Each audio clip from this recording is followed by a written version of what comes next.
There is no law above the commandment of love. The commandment of love transcends all other commandments.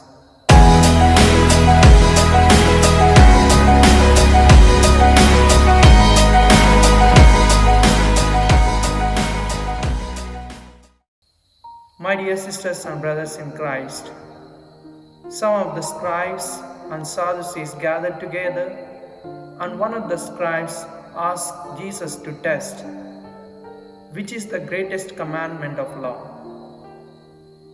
And Jesus replied very clearly and immediately, love your God with all your heart and with all your soul and with all your strength. And love your neighbor as you love yourself. Firstly, how can we love God?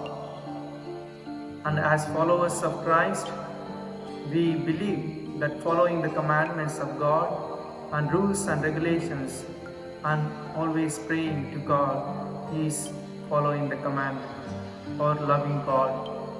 But then there is something basic need, that divine love which is there in every person.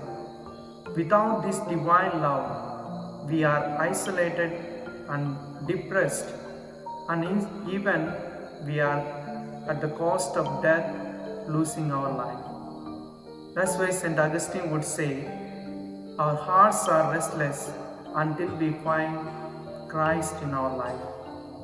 Until we find God in our lives, we are restless.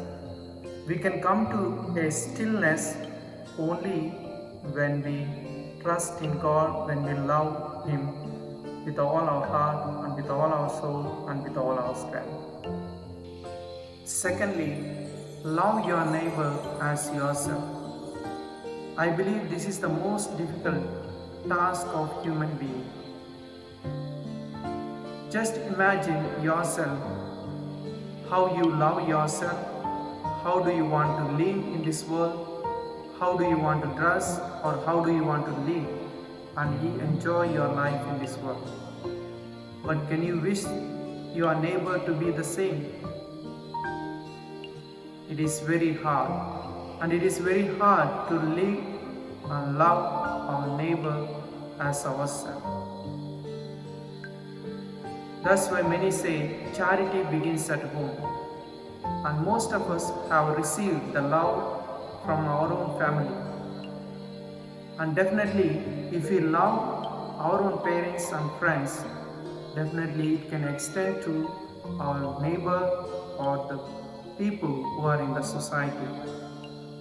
Let us ask God's grace that we may love our neighbor as God has loved us, as Jesus loved His neighbor and offered His life for the sake of humanity. Amen.